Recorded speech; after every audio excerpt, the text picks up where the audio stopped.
After its sweetening in the union budget, opting for the new tax regime makes more sense for most taxpayers.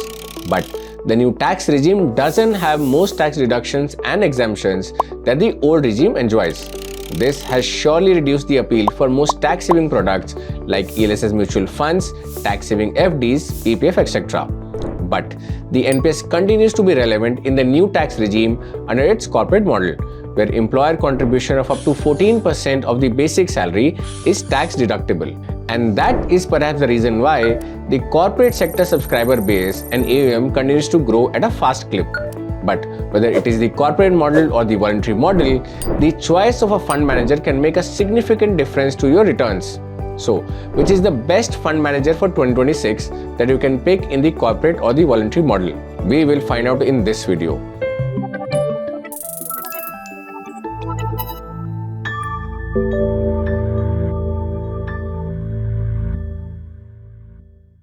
Hello and welcome to ET Money's YouTube channel. In this video, we will revisit our annual analysis of NPS fund managers of Tier 1 schemes so that you can pick the best ones for your portfolio. Now, this video belongs to our NPS playlist, which has comprehensive videos on all models of NPS. Our latest video in the series explores the newly introduced multiple schemes framework of the NPS. Now, to access this playlist, check the link in the description. Now, before we move ahead with the video, a quick update. If you want to invest in NPS, you can do so on the ET Money app. It's completely paperless and takes just a few minutes. You can also start an SIP in NPS and save tax through the year. Alright, now let's get back to the video. Let's start with the last 2 years' performance of various NPS schemes.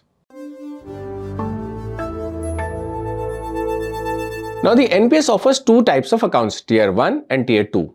It's the Tier 1 account that carries tax benefits, so we'll talk about it in this video. On your screen are the last year's returns of Scheme E, G, C and A of NPS Tier 1. Scheme E stands for equity, G for government bonds, C for corporate bonds, and A for the alternative investment fund. Now, over the last year, the equity schemes of NPS Tier 1 have had a lukewarm performance, with Kotak Scheme E registering the highest return of 6.85% and SBI's delivering just 1.35%. Now, that's primarily because of the flat markets of the last year. Now, over the last year, the Nifty 200 TRI, which best represents the investment universe of NPS equity schemes, has returned just 5.12%. On the contrary, Scheme C of all NPS managers have performed decently, with all schemes returning well above 8%. These returns are in line with those of corporate bond funds, which have delivered an average of 7.79% over the last 1 year. Then comes Scheme G. Scheme G has also registered modest return, with the highest return being that of Aditya Birla's scheme at 5% and the lowest being that of Kotak at 3.3%. Even gilt mutual funds had a tepid last year, with their average returns at 4.4%. The real star of the last year is Scheme A. It has delivered high double-digit returns in most cases, with UTI Scheme A generating a massive 30%. Only one scheme, that of DSP, has disappointed, with its 1-year returns being 7.8%. Overall, over the last year, both Scheme C and Scheme A of NPS performed well. Scheme E and Scheme G failed to impress. Now, one important thing here. In June 2025, Max Life Pension Fund Management ceased to be an NPS fund manager, bringing the total number of fund managers to 10 from 11. Next, let's take a look at the best NPS managers across all 4 schemes. Like last time, to compare the performance of NPS schemes, we will use the average 5-year rolling returns. However, do know that the NPS doesn't publish these returns. It publishes just trailing returns. So to calculate rolling returns, we use the NAVs of NPS schemes and then crunch the numbers. If you're not sure what rolling returns are, let me quickly explain. Rolling returns are all instances of trailing returns between 2 periods. For instance, 5-year rolling returns are all instances of 5-year returns between 2 dates 10 years apart. Average rolling returns are then obtained by averaging all these instances of rolling returns. Since average rolling returns capture numerous instances, they provide a better performance picture than plain trailing returns. Now, of the 10 fund managers whose names we just saw, only 7 have the required data. So we'll focus only on those 7 fund managers. As a result, Axis, DSP and Tata will be dropped from this analysis. Okay, let's now take a look at the performance of equity schemes across all fund managers.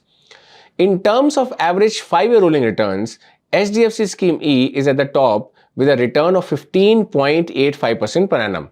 It is followed by ICICI at 15.65% per annum and UTI at 15.43% per annum. SBI is at the bottom with a 14.45% per annum rate. Okay, now let's compare the change in ranks of the schemes versus 2025. HDFC Scheme E has maintained its pole position. ICICI has improved its rank by 2 places. Kotak is at the same place. UTI's rank has improved by 1. Aditya Birla has fallen from rank 2 to rank 5. Finally, LIC and SBI have swapped their places. Now, the investment universe of Scheme E of the NPS comprises the top 200 stocks on the NSE and BSE by market capitalization, equity mutual funds, Sensex and Nifty 50 ETFs, and other specified ETFs, IPOs, and derivatives. Now, if we compare the average Scheme E rolling returns with that of Nifty 200 TRI, Scheme E is behind the Nifty 200 TRI. Okay, now let's talk about Scheme G.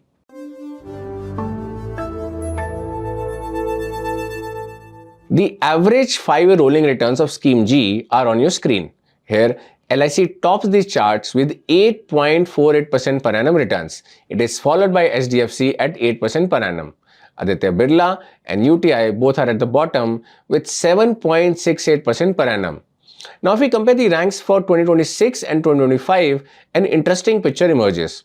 All fund managers have more or less maintained their positions. However, this time, it's a tie between Kotak and SBI and between UTI and Aditya Birla. Now, Scheme G of the NPS invests primarily in government securities or G-Secs, but it can also invest in gilt mutual funds and other specified securities with government backing. So, if we compare the average rolling returns of Scheme G with those of gilt mutual funds, Scheme G beats them hands down. Let's next talk about Scheme C.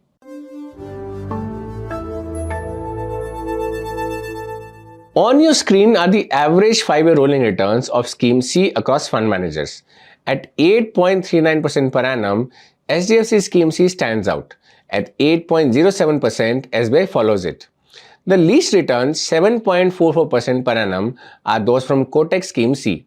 If we compare the current ranks of NPS fund managers with those of 2025, there is absolutely no change, with HDFC, SBI, and ICICI being the top 3 fund managers. Now, Scheme C of the NPS primarily invests in corporate bonds, but it can also invest in specified term deposit receipts, debt mutual funds, debt securities issued by regulated REITs and InvITs, municipal bonds, etc. A comparison of average 5-year rolling returns of Scheme C and that of corporate debt funds reveal that Scheme C is ahead of corporate bond funds by over 1 percentage points. This brings us to Scheme A. But before that, let me request you to subscribe to the channel if you haven't already, to press the bell icon so you never miss a video from us.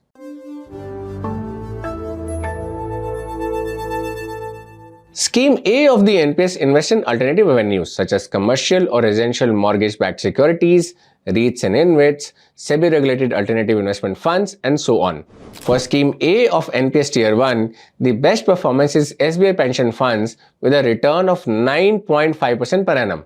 It is followed by HDFC at 8.94% per annum.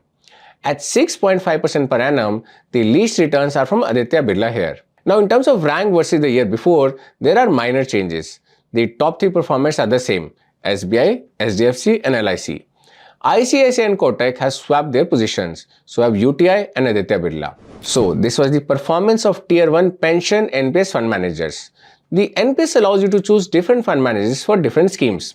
So, based on the performance, you can take your pick. But do know that if you decide to invest in Scheme A, the fund manager must be the one from the other schemes. You can't choose a different fund manager for Scheme A. You can also change the fund manager once in a financial year, so you can switch to a better performing one if required. But if you like to keep things simple and stick to just one fund manager, which is the best one across schemes? Let's see that next.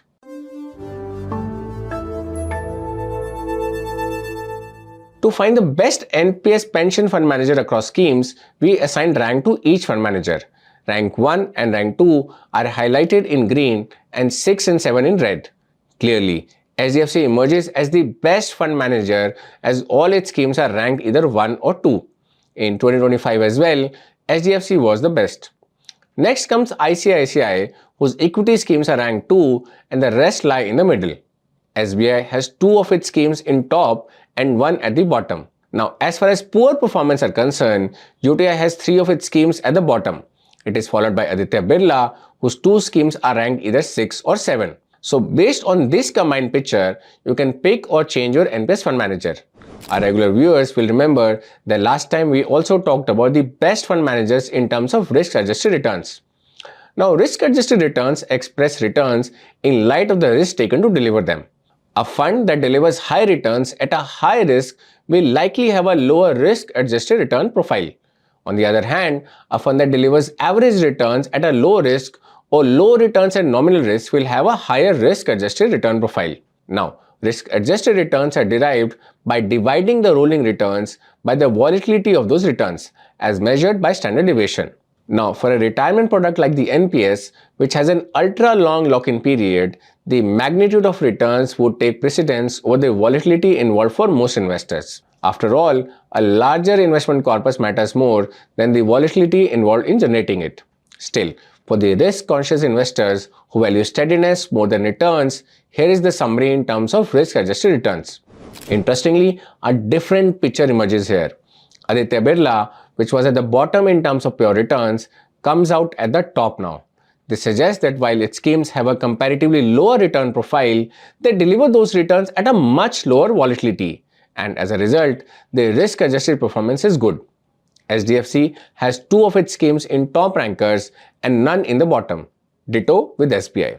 LIC turns out to be the worst fund manager in terms of this metric, with 3 of its schemes being at the bottom. It is followed by ICICI, which has 2 of its schemes performing poorly.